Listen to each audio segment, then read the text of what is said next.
ప్రపంచాన్ని సృష్టించిన పరాశక్తి, సర్వశక్తి స్వరూపిణి దేవి.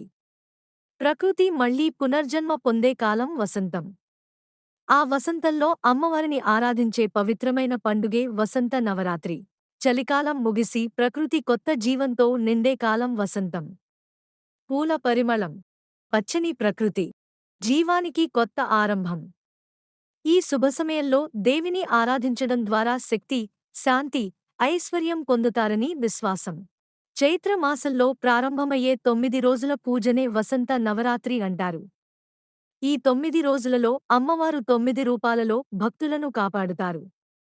పురాణాల ప్రకారం దేవతలను రక్షించేందుకు దేవి మహిషాసురుడిని సంహరించింది. అది శక్తి విజయం. ధర్మం అధర్మంపై గెలిచిన క్షణం.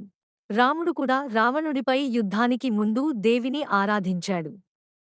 ఆయన చేసిన చైత్ర నవరాత్రి పూజ అనంతరం ధర్మానికి విజయమొచ్చింది. వసంత నవరాత్రి 9 రోజులలో భక్తులు ఉపవాసం, పూజలు, పారాయణం చేస్తారు. ప్రతిరోజు అమ్మవారి ఒక్కో రూపాన్ని ఆరాధిస్తారు. వసంత నవరాత్రి కేవలం పండుగ మాత్రమే కాదు. మనలోని అజ్ఞానం, అహంకారం, చెడు ఆలోచనలపై శక్తి గెలిచే ఆధ్యాత్మిక ప్రయాణం.